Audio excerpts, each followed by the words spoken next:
वक्रतुंड महाकाय सूर्यकोटि समप्रभ निर्विघ्नं कुरु मे देव शुभकार्येषु सर्वदा।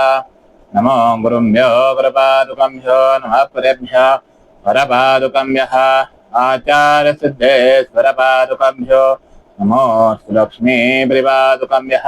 श्री गुरु परमगुरु परमेश श्री गुरु परात्परगुरु सद्गुरु पादुकभ्यो नमो नमः।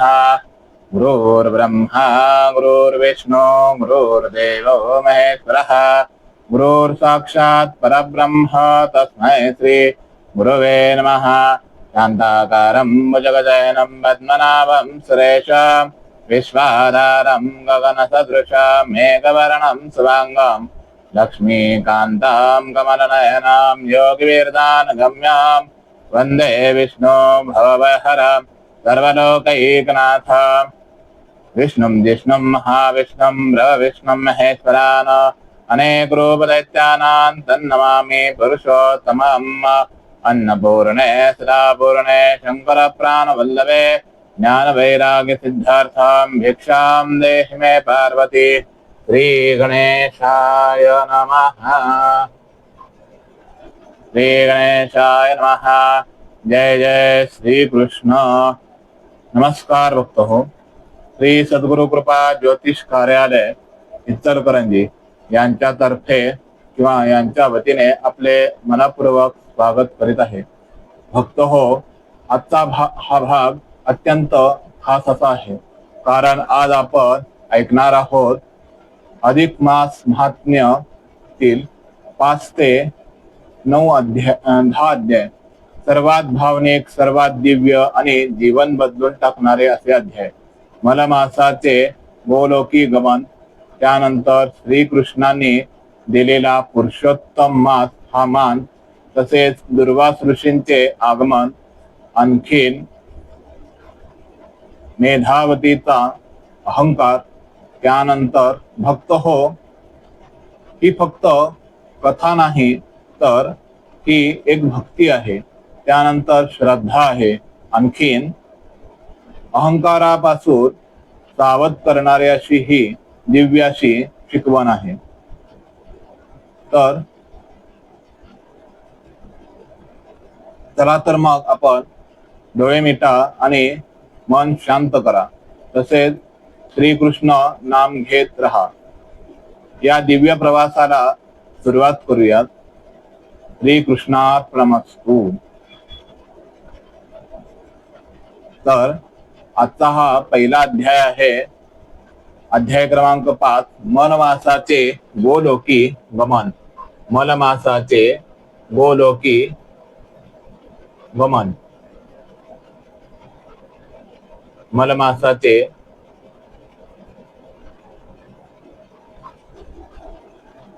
तर एक काळ असा होता जेव्हा सर्व महिने आनंदात होते। चैत्र, वैशाख, श्रावण, कार्तिक, प्रत्येक महिन्याला देवतांचा एक मान होता। सर्वत्र पूजा, मंगल कार्य।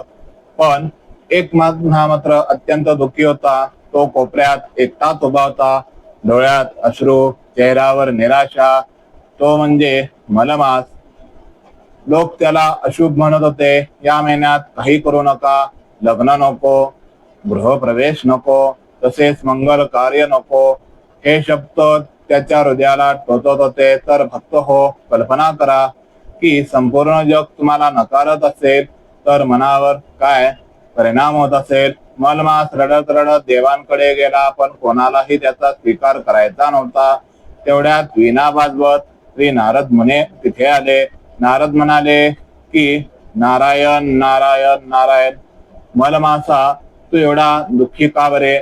मलमास रडत म्हणाला की देवर्षी, संपूर्ण जग माझा तिरस्कार करतो। माझ्या काळात कोणी शुभ कार्य करत नाहीत, माझा कोणी स्वामी नाही।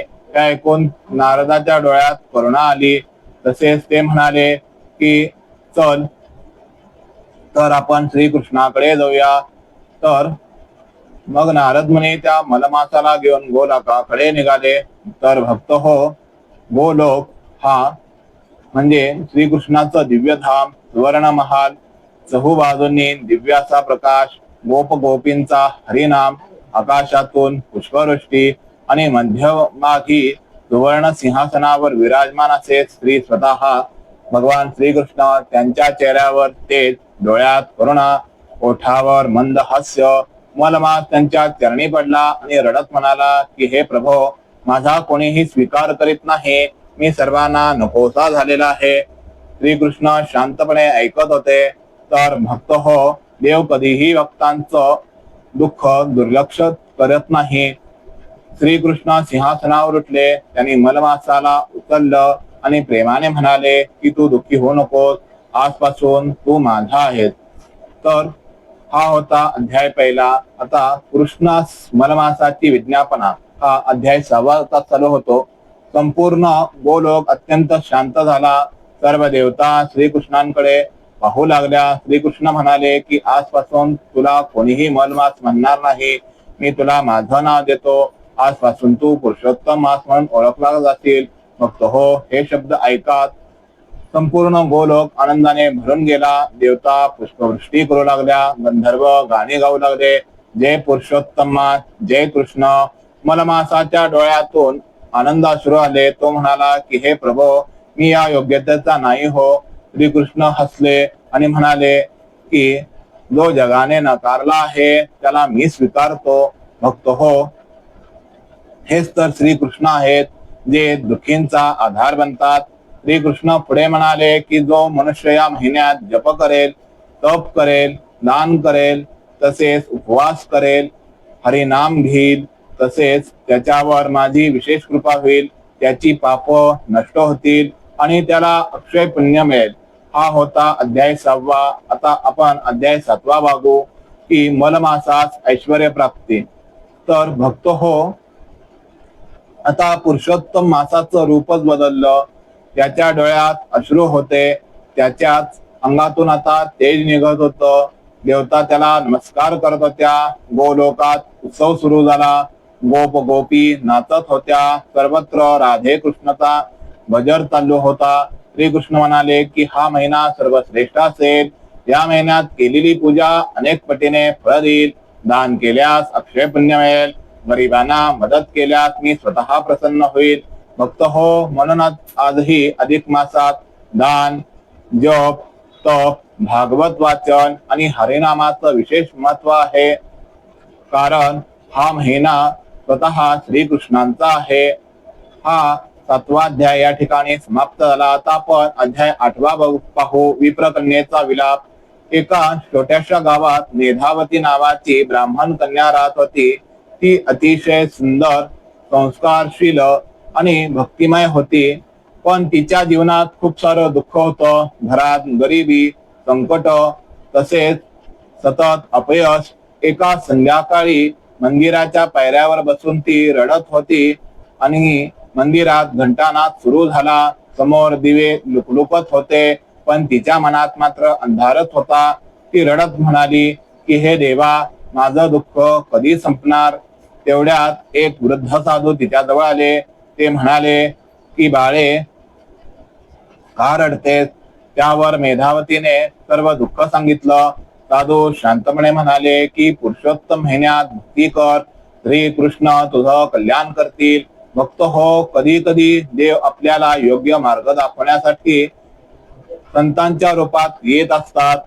तर हा होता अध्याय 8. आता आपण अध्याय 9 बघू. दुर्वास ऋषींचे आगमन. एक दिवस गावात अचानक एक तेजस्वी ऋषी आले आणि लांब जटा, कपाळावर भस्म, डोळ्यात अग्निप्रमाणे तेज ते होते. महान असे दुर्वास ऋषी. लोक त्यांना पाहून घाबरले, कारण त्यांचा क्रोध संपूर्ण जगाला माहित होता. पण मेधावती शांतपणे पुढे आली. ती म्हणाली की गुरुवर्य, कृपया आमच्या घरी या.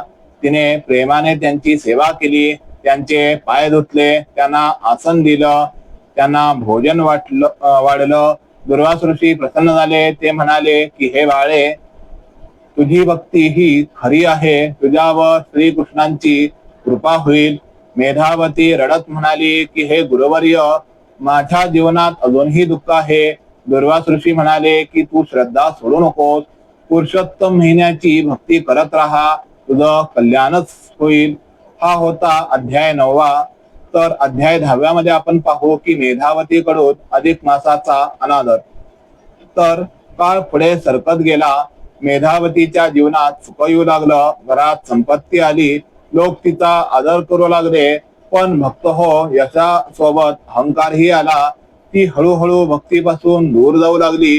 हरिनाम कमी झालं, पूजा कमी झाली आणि एक दिवस ती म्हणाली की हे सगळं माझ्या मेहनतीमुळे मला मिळालं, अधिक मासामुळे नाही. तर भक्त हो अहंकार माणसाला आंधळ करतो. त्या रात्री मेधावतीला भयंकर असं स्वप्न पडलं की घरातील प्रकाश निघून जात होता, संपत्ती नाहीशी होत होती आणि एक आवाज घुमला की अहंकार माणसाचं पतन करतो. ती घाबरून उठली. तिच्या अंगावर घाम आला होता. तिला तिची चूक समजली. ती रडत श्रीकृष्णांची माफी मागू लागली की हे प्रभो, माझ्याकडून असा काय अपराध झाला, मला क्षमा करा. त्या क्षणी तिच्या मनात पुन्हा भक्ती जागी झाली. हा होता अध्याय 10वा. तर भक्त हो ही कथा आपल्याला खूप मोठी शिकवण देते. जो अधिक मासाचा आदर करतो त्याच्यावर श्रीकृष्णाची विशेष कृपा होते. पण अहंकार माणसाला देवापासून दूर नेतो.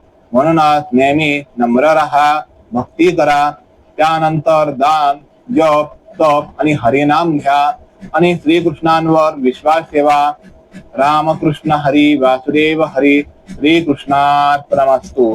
जर ही कथा आपल्याला आवडली असेल तर व्हिडिओला लाईक करा, शेअर करा आणि कमेंट करा आणि आपल्या चॅनेलला सबस्क्राईब करायला विसरू नका. उद्या भागात आपण ऐकणार आहोत अधिक मासाचे महान फळ आणि श्रीकृपा. तोपर्यंत रामकृष्ण हरी.